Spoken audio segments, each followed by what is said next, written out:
Ang pinaka-baseline ko kung saan ako unang nanalo, ang bloodline niya is Joss Stone. Ay yun yung unang bloodline nag-produce sa akin ng panalo. Yun ang pumasok na linyada, nag-overall champion ako. Nang bumalik ako ng 2019, yung linyadang yun, 2 beses pa rin siya nag-provide ng overall din sa akin. Actually, yung isa is 2020, then yung isa is recently.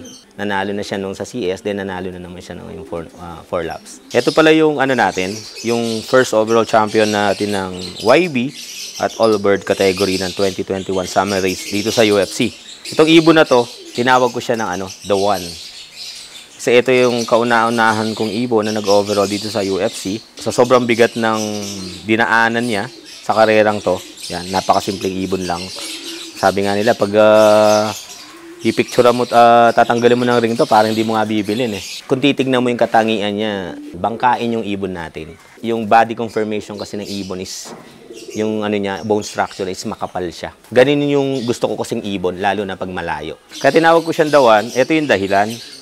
Kasi ang ring niya is puro 1-1-1. Ito yung nagbigay sa atin ng second lap winner sa Santa Ana, first overall champion.